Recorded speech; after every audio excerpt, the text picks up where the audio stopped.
महाराष्ट्र ही संतांची भूमी आहे, थोर महापुरुषांची भूमी आहे.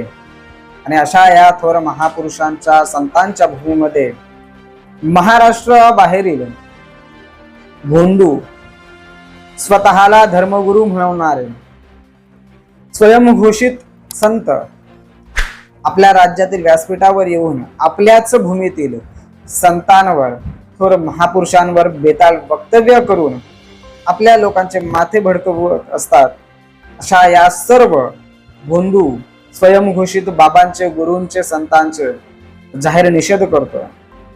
आणि आपण या थोर महापुरुषांच्या, या थोर संतांच्या मायभूमीतील आपण मावळे, त्यांचे सेवेकरी म्हणून, भक्त म्हणून कुठल्याही आपल्या संतांवर, आपल्या थोर महापुरुषांवर टीका न करता, कारण त्यांचा इतिहास हा फक्त आपल्या स्वदेशी, स्वभूमीमध्ये राहणाऱ्या प्रत्येकाला माहिती आहे, प्रत्येकाच्या रक्तात वेधलेला आहे. मग आपण द्वेष कोणाचा करायला पाहिजे हे आपल्याला संतांनी शिकवलेलं आहे, संतांनी दाखवलेलं आहे, संतांनी शिकवलेलं आहे, थोर महापुरुषांनी सांगितलेलं आहे. मग आपल्याच संतांची, आपल्याच देशभक्त, आपल्याच थोर महापुरुषांची आपण टीका का करायची, सगळ्यात मोठा प्रश्न आहे. आणि हाच विषय घेऊन मी आपल्या समोर येतोय. मी ध्यानतज्ञ व समुपदेशक श्री संविधान व्याख्याते डॉक्टर दीपेश पस्ते आपल्या सर्वांचे सहर्ष स्वागत करतो. मग काही दिवसांपूर्वी बागेश्वर धामचे धीरेंद्र शास्त्री महाराज, जे स्वतःला धर्मगुरू म्हणतात, स्वतःला श्रेष्ठ महात्मे म्हणवतायत, कुठेतरी मागील काही वर्षांपूर्वी सुद्धा आम्ही त्या संदर्भात सांगितलं होतं की असे बेताल वक्तव्य करणारे कधीच धर्मगुरू होऊ शकत नाही, कधीही साधुसंत होऊ शकत नाही, कधीही महापुरुष होऊ शकत नाही. आणि अशाच पुन्हा एकदा स्वयंघोषित असलेल्या या बाबांनी छत्रपती शिवाजी महाराज आणि समर्थ रामदास स्वामी संदर्भातील काही स्वतः तयार केलेल्या कथा लोकांसमोर मांडून, त्या व्यासपीठावर मांडून द्वेष निर्माण करण्याचा प्रयत्न केला. पुनश्च मी त्या संदर्भात निषेध व्यक्त करतोय. परंतु या मायभूमीमध्ये, महाराष्ट्र या संतांच्या भूमीमध्ये, थोर महापुरुषांच्या भूमीमध्ये आपण राहतोय. आपल्याला इतिहास माहिती आहे, आपल्याला संत वाङ्मय माहिती आहे, संतांचे अभंग माहिती आहेत, संतांचं चरित्र माहिती आहे, संतांच्या गाथा माहिती आहेत, थोर महापुरुषांचं चरित्र माहिती आहे. मग आपण टीका कोणाला करायला पाहिजे, कोणावर करायला पाहिजे, आपण निषेध कोणाचा करायला पाहिजे हे कळलं पाहिजे. कारण बऱ्याचशा दिवसांपासून सोशल मीडियाच्या माध्यमातून पाहतोय समर्थ रामदास स्वामींवर खालच्या पातळीवर जाऊन टीका केली जाते. का? ब्राह्मण होते म्हणून की ब्राह्मण द्वेष म्हणून. मुळात आपण ब्राह्मण द्वेष करता कामा नये, कारण ते सुद्धा एक प्रकारचे संत होते. कारण आज आपण प्रत्येक कार्यामध्ये जे महान आपण देवता मानतोय, श्री गणेश, ही जी आरती जर कोण लिहिलेली असेल तर ते समर्थ रामदासांनी लिहिलेली आहे. एवढ्या आदराने आपण जर ती आरती घेत असेल, याचाच अर्थ समर्थांनी दिलेला काहीतरी जो संदेश आहे तो नक्कीच चांगला असू शकतो. त्याच भावनेने आपल्या समोर काही थोडक्यात माहिती जी आहे, छत्रपती शिवाजी महाराज आणि समर्थ रामदास स्वामी यांच्याबद्दल काय संबंध होते, गुरु शिष्याचं नातं होतं की नव्हतं, त्या संदर्भातील आजतागायत कुठल्याही प्रकारचा आपल्याला पुरावा जर मिळत नाही तर ते गुरु शिष्य होते, त्याचा संदर्भही नाही तर ते मानणं योग्य होणार नाही. परंतु त्याचा द्वेष करणं हे सुद्धा चुकीचं आहे. त्यांच्यामध्ये असलेले छत्रपती शिवाजी महाराज आणि समर्थ रामदास स्वामी यांच्यामध्ये असलेले जे काही घनिष्ठ संबंध होते हे आपल्याला प्रत्येकाला माहिती असणं गरजेचं आहे आणि त्यानुसारच आपण बोलणं गरजेचं आहे. स्वतः समर्थ रामदास स्वामींनी लिखित असलेले जे काही ग्रंथ आहेत, करुणाष्टक असतील, आत्माराम बोध असेल, मनाचे श्लोक असतील, किंवा इतर जे काही लेखन केलेलं आहे, त्या कुठल्याच लेखामध्ये छत्रपती शिवाजी महाराज हे शिष्य आहेत असा उल्लेख केलेला नाही. मग जर उल्लेख नसताना कोणीतरी येऊन दंतकथा सांगत असेल आणि त्या दंतकथेवरून छत्रपती शिवाजी महाराजांना टार्गेट करायचं किंवा त्यांना बदनाम करायचं, हे चुकीचं आहे. छत्रपती शिवाजी महाराजांचा जन्म 1630 साली झाला, तर समर्थ रामदास स्वामींचा जन्म 1608 साली झाला. वयाच्या 9व्या वर्षी त्यांना वेध लागले की नाही, आमच्या या परिसरामध्ये काहीतरी चुकीचं घडतंय, माझ्या या जनतेला अन्याय अत्याचाराला सामोरं जावं लागतं, आणि म्हणून त्यांना वेध लागले होते. आणि म्हणून चिंता वाहतो विश्वाची, अशा एका भक्तीमध्ये लिहिलेलं आहे. वयाच्या 9व्या वर्षी त्यांना वेध लागले की अरे नाही, मला या जनतेसाठी काहीतरी केलं पाहिजे. आणि म्हणून त्यांना ती चिंता लागली. चिंतन करता करता करता करता काय केलं पाहिजे, काय केलं पाहिजे. वयाच्या 12व्या वर्षी जेव्हा त्यांचं लग्न ठरवलं, तेव्हा लग्नाच्या भोऱ्यावरून ते निघून गेले, थेट गाठलं नाशिक. या नाशिकच्या परिसरामध्ये येऊन 12 वर्ष त्यांनी तपश्चर्या केली, मारुतीची आराधना केली. आणि श्रीरामांचा बोध झाल्यानंतर तब्बल 12 वर्ष तपश्चर्या केल्यानंतर त्यांनी त्या ठिकाणी मारुतीची स्थापना केली. आणि त्या तब्बल 12 वर्षांच्या तपश्चर्येनंतर म्हणजे जवळपास 1630 ते 32 पर्यंत या वर्षामध्ये त्यांनी पूर्णतः तपश्चर्या केली. त्यानंतर नाशिक त्यांनी सोडलं आणि संपूर्ण भारत भ्रमण करायला सुरुवात केली. जो त्यांना काही त्या तपश्चर्येतून बोध झाला, जे काही ज्ञान प्राप्त झालं, ते ज्ञान प्राप्त केल्याच्या नंतर जे जे आपणास ठावे देते इतरांस द्यावे, असं करत करत संपूर्ण भारत भ्रमण केलं. या भारत परिसरामध्ये नक्की काय अडीअडचणी आहेत त्याचा अभ्यास करण्याकरता त्यांनी पुन्हा 10 ते 12 वर्ष खर्च केले. त्या काळामध्ये छत्रपती शिवाजी महाराजांचा जन्म 1630 ला झाला. आणि तब्बल जेव्हा 12 वर्ष भ्रमंती झाली समर्थ रामदास स्वामींची, जवळपास 1644 ते 45 दरम्यान, त्या वयामध्ये छत्रपती शिवाजी महाराज हे 14-15 वर्षांचे होते. जिजामातेने सर्व संस्कार घडवले आणि बाळकडू जे दिलं होतं लहानपणापासून, कारण छत्रपती शिवाजी महाराजांचा जन्म होण्यापूर्वीपासून जिजामातेला डोहाळे जे लागले होते ना, हे स्वराज्याचे होते. माझ्या जनतेवर, माझ्या रयतेवर जे काही अन्याय अत्याचार होतात त्या विरोधात लढा देण्याकरिता मला पुत्रपोटी माझ्या पोटी जन्माला यावा, हे डोहाळे माता जिजाऊला लागले. आणि म्हणून अवघ्या जन्माला आल्यानंतर सुद्धा दांडपट्टा शिकवणं, संतांच्या महंतांच्या कथा सांगणं हे माऊलीने केलं. आणि अवघ्या जसं कळायला, छत्रपतींना कळायला लागलं, तसं स्वराज्य काय आहे, या जनतेवर अन्याय कसे होतात, त्या अन्यायाला विरोध कसा केला पाहिजे, माझं स्वराज्य निर्माण कसं केलं पाहिजे, हे शिकवण्याचं काम जिजामातेने केलं. आणि अवघ्या लहान वयामध्ये सुद्धा छत्रपतींनी लढाया करायला सुरुवात केली. आणि 1646 ला तोरणा किल्ला त्यांनी घेतला होता. म्हणजे भारत भ्रमण केल्याच्या नंतर ज्या वयामध्ये जवळपास वयाच्या 36 मध्ये समर्थ रामदास स्वामींनी चाफळ या ठिकाणी मंदिराची स्थापना केली. 1648-50 दरम्यान. आणि 1646 ला छत्रपती शिवाजी महाराजांनी तोरणा किल्ला घेतला होता. त्या वयामध्ये छत्रपतींचं वय होतं जवळपास 16-17 वर्ष. कदाचित असं असू शकतं, कुठे त्याचं अजूनपर्यंत म्हणजे काही इतिहासकारांनी असं लिहिलेलं आहे की छत्रपती शिवाजी महाराजांची भेट ही समर्थ रामदास स्वामींशी 1649 ला झाली असू शकते. नाकारता येत नाही की पहिल्याच भेटीमध्ये पहिली भेट झाली आणि त्यांचे घनिष्ठ संबंध झाले, असं कधीच होत नाही. आपलीही कधी एकमेकांशी ज्या वेळेत भेट होते आपण लगेच कोणावर विश्वास ठेवत नाही. 1648 ला चाफल या ठिकाणी मारुतीची स्थापना करून तिथे मंदिर, कारण 11 मारुती स्थापन समर्थ रामदास स्वामींनी केले होते. आणि 48 ला रामदास स्वामींनी चाफळ या ठिकाणी मंदिराची सुद्धा स्थापना केली होती.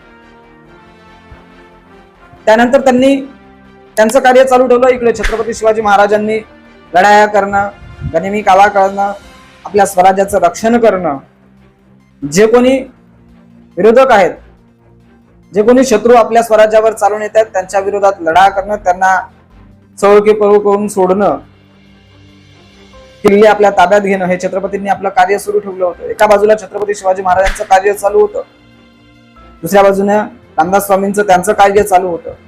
1654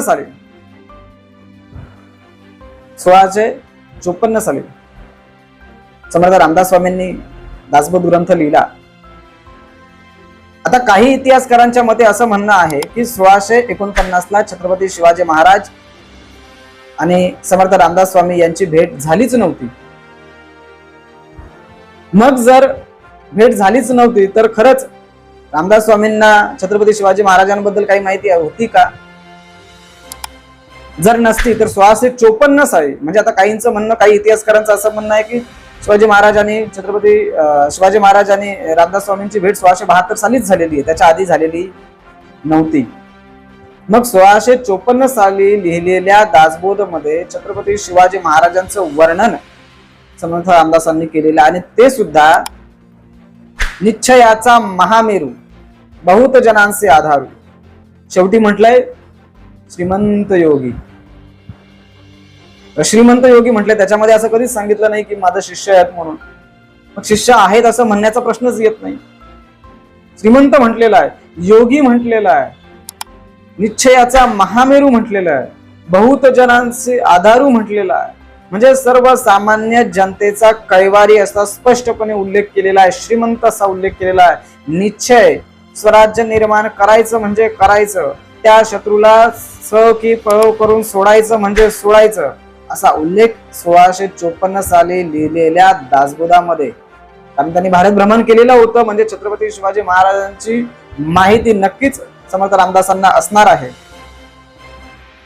आणि ती पहिली भेट 1649 साली चापल या ठिकाणी मंदिरामध्ये नक्कीच झाली असावी, म्हणूनच त्यांनी उल्लेख केलेला आहे.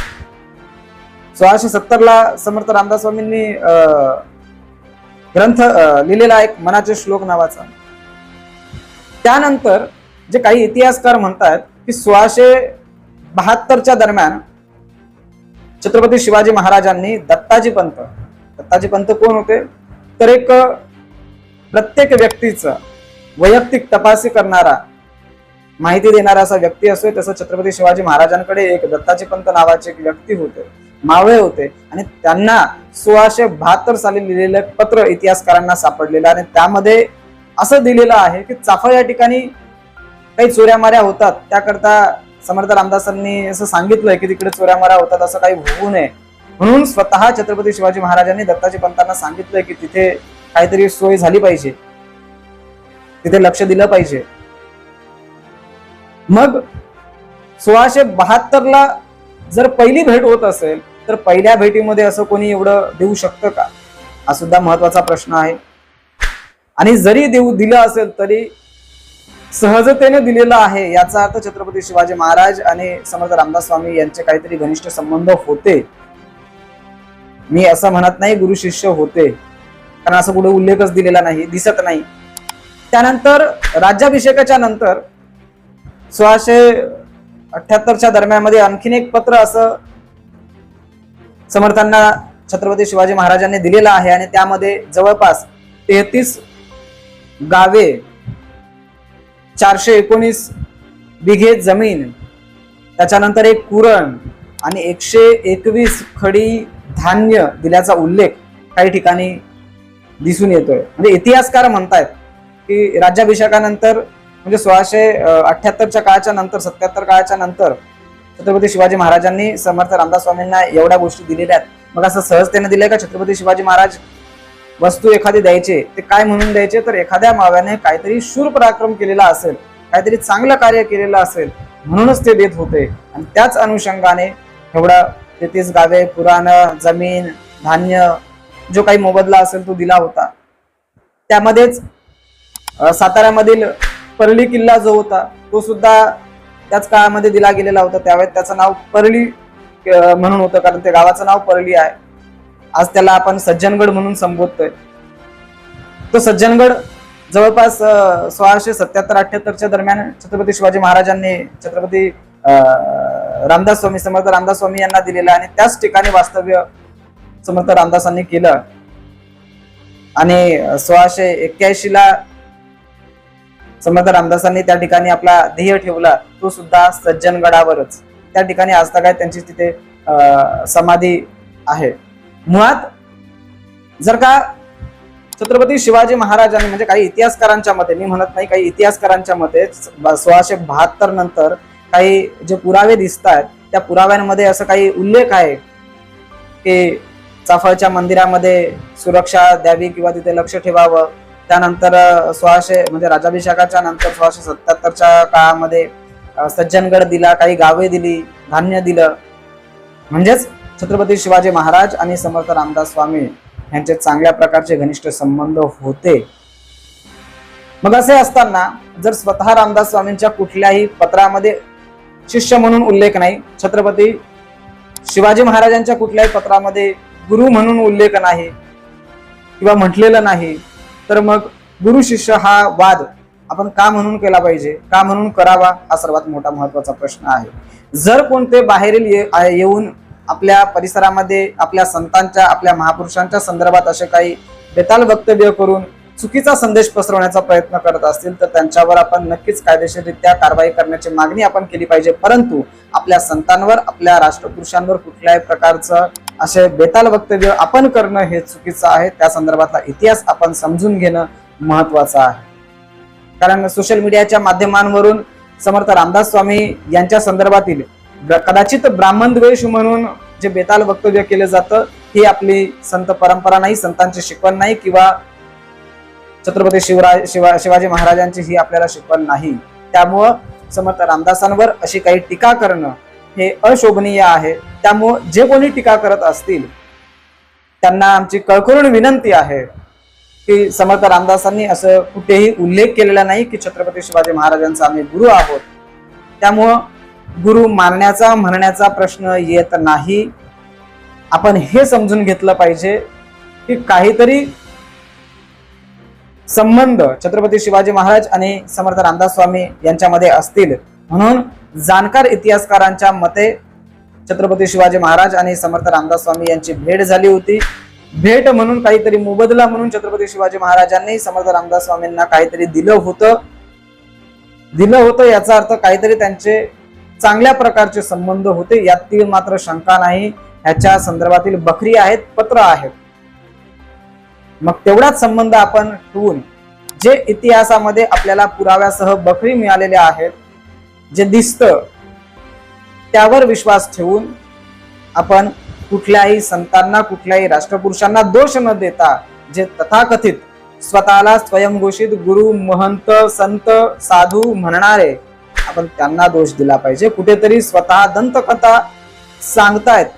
आता काही जण येऊन म्हणतायत की रामदास स्वामी नसते तर छत्रपती शिवाजी महाराज नसते. हे चुकीचं आहे मुळात असं बोलणं. मग अशांवर आपण कारवाई करण्याची मागणी न करता आपण रामदास स्वामींवर टीका करत बसतोय. मुळात माझं प्रत्येक व्यक्तीला सांगणं आहे की अशा संतांवर महंतांवर टीका न करता जे कुठेतरी दंतकथा स्वयंघोषित असलेले गुरु जर मांडत असतील तर आपण त्यांच्यावर कारवाई करण्याची मागणी केली पाहिजे. हे मला आजच्या या माध्यमातून या माहितीच्या माध्यमातून आपल्याला सांगायचं आहे. कारण महाराष्ट्र ही संतांची भूमी आहे, थोर महापुरुषांची भूमी आहे आणि कुठल्याच संतांनी कुठल्याच महापुरुषांनी कोणावर टीका करायला पाहिजे असं सांगितलेलं नाही. वस्तुस्थिती काय आहे हे आपण जाणून घेतली पाहिजे, समजून घेतली पाहिजे. एवढंच सांगू इच्छितो. धन्यवाद. डॉक्टर दीपेश पष्टे यांचा मार्गदर्शक हात, शिवसंविधान व्याख्याते सत्याची साथ, जनतेसाठी का